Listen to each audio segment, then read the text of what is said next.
ഇന്ന് വളരെ പ്രധാനപ്പെട്ട ഒരു വാർത്ത ലഭ്യമായ സാധ്യത നിങ്ങളെല്ലാവരും കാണുകയുണ്ടായി. കേരളത്തിനോടുള്ള കേന്ദ്രത്തിൻ്റെ ശത്രുതാ മനോഭാവം ഹൈക്കോടതി തന്നെ തിരിച്ചറിഞ്ഞിരിക്കുന്നു എന്നുള്ളതാണ് ഏറ്റവും പ്രധാനപ്പെട്ട കാര്യം. കേരളത്തിനോട് ഇത്രയേറെ ശത്രുത കേന്ദ്ര ഗവൺമെൻറ് തുടർച്ചയായി കാണിക്കുന്നു എന്നുള്ളതിൻ്റെ വളരെ പരസ്യമായ വിമർശനം കേരളത്തിൻ്റെ ഹൈക്കോടതി നടത്തിയൊരു ദിവസമാണിത്. ജൂലൈ 30 നടന്ന ചൂരൽമല ദുരന്തത്തെ തുടർന്ന് ചൂരൽമലയുമായി ബന്ധപ്പെട്ട പ്രശ്നങ്ങളിൽ കേരളത്തിലെ ഗവൺമെൻറ് കേന്ദ്ര ഗവൺമെൻറ്റിനെ സമീപിച്ചു നടത്തിയ മെമ്മോറാണ്ടത്തിലും അഭ്യർത്ഥനകളിലും ഏറ്റവും പ്രധാനപ്പെട്ടത് 2005 കേന്ദ്ര ഗവൺമെൻറ്റിൻ്റെ പാർലമെൻറ്റ് പുറത്തിറക്കിയിട്ടുള്ള ദുരന്ത നിവാരണ നിയമത്തിൻ്റെ സെക്ഷൻ 13 പ്രകാരം ഡിസാസ്റ്റർ ഓഫ് സീവിയർ നേച്ചറായിട്ടുള്ള ഒരു പ്രദേശത്ത് ഇരകളായിട്ടുള്ള മനുഷ്യരുടെ കടങ്ങൾ എഴുതി തള്ളാൻ പാർലമെൻറ്റ് പാസ്സാക്കിയിട്ടുള്ള നിയമം ദേശീയ ദുരന്ത നിവാരണ അതോറിറ്റിയെയും കേന്ദ്ര ഗവൺമെൻറ്റിനെയും അധികാരപ്പെടുത്തിയതുപോലെ അവരുടെ കടങ്ങൾ എഴുതി തള്ളണം എന്ന ആവശ്യമായിരുന്നു. ആഗസ്റ്റ് മാസത്തിൽ സുമോമോട്ടോ കേസെടുത്ത കേരളത്തിൻ്റെ ഹൈക്കോടതി ഓരോ തവണത്തെ സിറ്റിങ്ങിലും കേന്ദ്ര ഗവൺമെൻറ്റിൻ്റെ അഡീഷണൽ സോളിസിറ്റർ ജനറലിനോട് എന്താണ് കടങ്ങൾ എഴുതി തള്ളുന്നതിനെ കുറിച്ചിട്ടുള്ള അഭിപ്രായമെന്നും എന്നെഴുതി തള്ളുമെന്നും ആവർത്തിച്ചു ചോദിച്ചിരുന്നു. ഏതാണ്ട് ഒരു വർഷക്കാലം പരിശോധിക്കുകയാണെന്നും വേണ്ട നടപടിയെടുക്കാമെന്നും കോടതിയുടെ മുമ്പാകെ പറഞ്ഞ കേന്ദ്ര ഗവൺമെൻറ്റിൻ്റെ അഭിഭാഷകൻ ജൂൺ മാസത്തിൽ വളരെ വിചിത്രമായിട്ടുള്ളൊരു വാദം കോടതിയുടെ മുമ്പാകെ നിരത്തുകയുണ്ടായി. ആ വാദത്തിൽ കേന്ദ്ര ഗവൺമെൻറ്റിൻ്റെ അഭിഭാഷകൻ പറഞ്ഞത് സെക്ഷൻ 13 ദുരന്ത നിവാരണ ആക്ടിൻ്റെ സെക്ഷൻ 13 എന്ന കടങ്ങൾ എഴുതി തള്ളാനുള്ള അധികാരം ഞങ്ങൾ എടുത്തു കളഞ്ഞിരിക്കുന്നു എന്നാണ്. അപ്പോൾ തന്നെ കോടതി കേന്ദ്ര ഗവൺമെൻറ്റിൻ്റെ അഭിഭാഷകനോട് പറഞ്ഞു, കേന്ദ്ര സർക്കാരിന് അധികാരമുണ്ടല്ലോ, നിങ്ങൾ സെക്ഷൻ 13 പ്രകാരമുള്ള ദേശീയ ദുരന്ത നിവാരണ അതോറിറ്റിയുടെ അധികാരം എടുത്തു കളഞ്ഞു എന്നാണല്ലോ പറഞ്ഞത്. എന്നാൽ ഇത് കേന്ദ്ര ഗവൺമെൻറ്റിൻ്റെ അധികാരമാണ് എന്ന് ഞങ്ങൾക്കറിയാം, ഞങ്ങളെ പഠിപ്പിക്കേണ്ട, ഈ കാര്യത്തിൽ കൃത്യമായ നിലപാടെടുക്കണം എന്ന് ജൂൺ മാസത്തിൽ തന്നെ കേന്ദ്ര ഗവൺമെൻറ്റിൻ്റെ സോളിസിറ്റർ ജനറലിനോട് വീണ്ടും കോടതി പറഞ്ഞു. അതിനെ തുടർന്ന് വീണ്ടും കോടതിയുടെ മുമ്പിൽ അവധി മേടിച്ചു പോയ കേന്ദ്ര ഗവൺമെൻറ്റിൻ്റെ അഭിഭാഷകൻ ഇന്ന് ഒരു അഫിഡവിറ്റ് നൽകിക്കൊണ്ട് കേന്ദ്ര സർക്കാർ ലോൺ എഴുതിത്തള്ളാൻ ഉദ്ദേശിക്കുന്നില്ല എന്ന് അർത്ഥശങ്കയ്ക്കിടയില്ലാത്ത വിധം ഹൈക്കോടതി അറിയിച്ച വളരെ ഗൗരവപ്പെട്ട ഒരു വിഷയം ഉണ്ടായിരിക്കുകയാണ്. സഹായിക്കാൻ നിങ്ങൾ തയ്യാറായി അല്ലെങ്കിൽ അത് ജനങ്ങളോട് പറയൂ എന്നാണ് കോടതി എന്ന് പറഞ്ഞത്. ഇതിനേക്കാൾ കൂടുതലായിട്ട് എന്താണ് കോടതി പറയുക?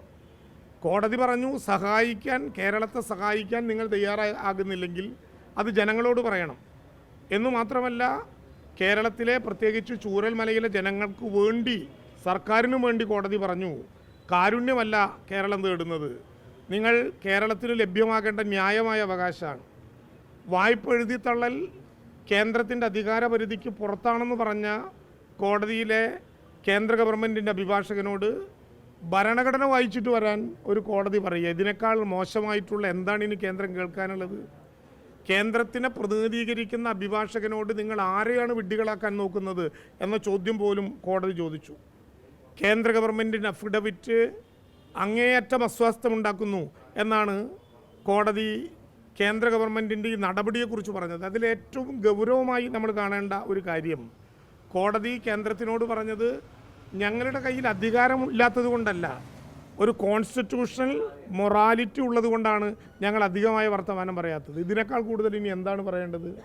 കോടതി പറയുകയാണ്, ഞാൻ ഇതുവരെ കേട്ടിട്ടില്ല, ചിലപ്പോൾ അങ്ങനെ നേരത്തെ കോടതി പരാമർശങ്ങൾ ഉണ്ടായിട്ടുണ്ടോ എന്ന് എനിക്കറിയില്ല. കോടതിക്ക് അധികാരമുണ്ട്, കോടതിക്ക് എന്ത് ചെയ്യണമെന്നറിയാം. പക്ഷെ ഞങ്ങളിപ്പോൾ ആ നടപടിക്ക് കിടക്കാത്തത് ഒരു കോൺസ്റ്റിറ്റ്യൂഷണൽ മൊറാലിറ്റിയെ ഞങ്ങൾ ബഹുമാനിക്കുന്നത് കൊണ്ടാണ്. ഇതിനേക്കാൾ കൂടുതൽ കോടതി ഇനി എന്താണ് പറയാനുള്ളത്? കേരളത്തിൻ്റെ അഭിഭാഷകൻ AG കോടിക്കണക്കിന് രൂപ മറ്റ് കേരളം ആവശ്യപ്പെട്ട 2221 കോടിയിൽ 260.56 കോടിയാണ് കേന്ദ്രം അനുവദിച്ചത് എന്ന കാര്യം ശ്രദ്ധയപ്പെടുത്തിയപ്പോൾ കോടതി തന്നെ തുറന്ന കോടതി പറഞ്ഞു, കോടതി കാണുന്നുണ്ട് കോടിക്കണക്കിന് രൂപ, മറ്റ് ചില സംസ്ഥാനങ്ങളുടെ പേര് തന്നെ ഉദ്ധരിച്ചുകൊണ്ട് കോടതി പറഞ്ഞു, കോടതി കാണുന്നുണ്ട് മറ്റ് സംസ്ഥാനങ്ങൾക്ക് നിങ്ങൾ വാരിക്കോരി കൊടുക്കുകയാണ്, കേരളത്തിനോട് മാത്രമുള്ള ഈ ചിറ്റമ്മ നയം അവസാനിപ്പിക്കേണ്ടതുണ്ട്, അത് കണ്ടിരിക്കാനാകില്ല എന്ന അർത്ഥത്തിൽ തന്നെ കോടതി ഇടപെടുകയുണ്ടായി. ബാങ്കുകളെ മുഴുവൻ കക്ഷിയാക്കാൻ കോടതി തീരുമാനിച്ചു.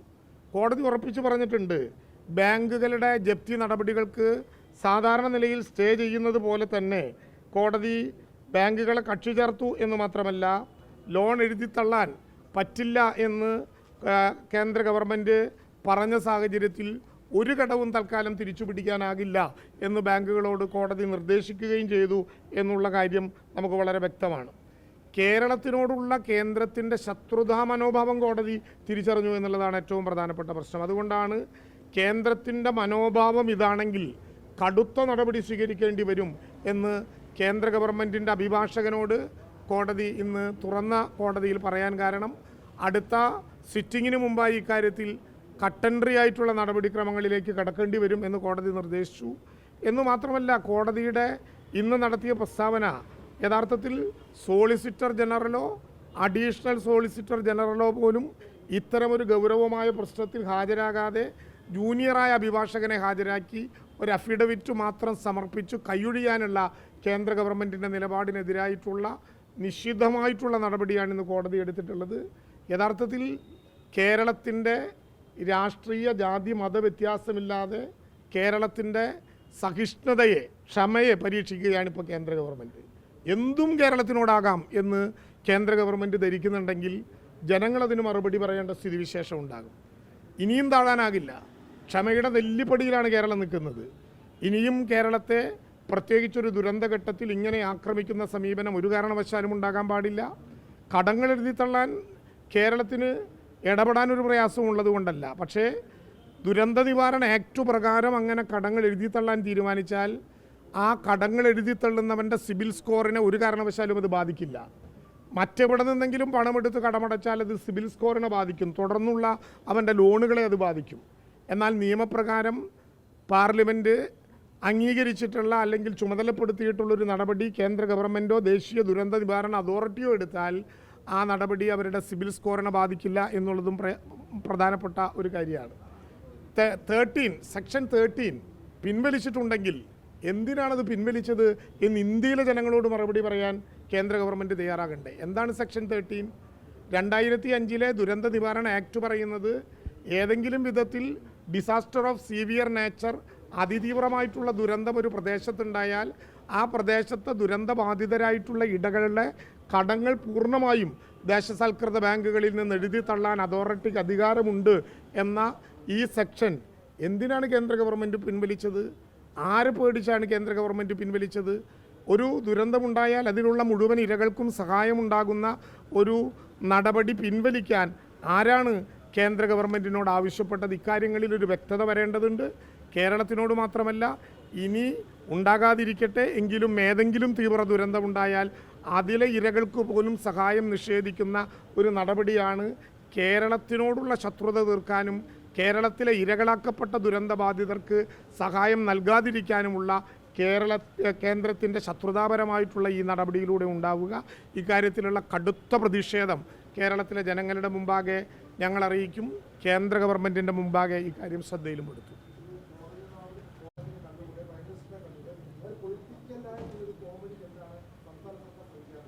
അല്ല, കേരള ഗവൺമെൻറ് നേരത്തെ മുതൽ ഇക്കാര്യം ശ്രമിച്ചു വരികയാണ്. ആഗസ്റ്റ് 17 കൊടുത്ത മെമ്മോറാണ്ടം, ആ മെമ്മോറാണ്ടത്തിൽ ഈ പ്രശ്നമുണ്ട്. ആ മെമ്മോറാണ്ടം നടപ്പിലാക്കണമെന്ന് ആവശ്യപ്പെട്ടുകൊണ്ട് കൊടുത്തു 10 ദിവസം കഴിഞ്ഞപ്പോൾ വീണ്ടും ഇന്ത്യയുടെ പ്രധാനമന്ത്രിയെ കേരളത്തിൻ്റെ മുഖ്യമന്ത്രി കണ്ടു. ഇവിടെ കേരളത്തിന് അനുവദിച്ച തുകയുടെ കാര്യത്തിലുള്ള കുറവിൻ്റെ പ്രതിഷേധം രേഖപ്പെടുത്തുന്നുണ്ട് പ്രധാനമന്ത്രിയുടെ മുമ്പാകെ മുഖ്യമന്ത്രി തന്നെ. ആ ഘട്ടത്തിൽ ഇക്കാര്യവും അദ്ദേഹത്തിൻ്റെ ശ്രദ്ധയിൽപ്പെടുത്തും. കേരളത്തിൻ്റെ ഭരണകൂടത്തിൻ്റെ ശക്തമായിട്ടുള്ള വികാരം കേന്ദ്ര ഗവൺമെൻറ്റിനെ അറിയിക്കും.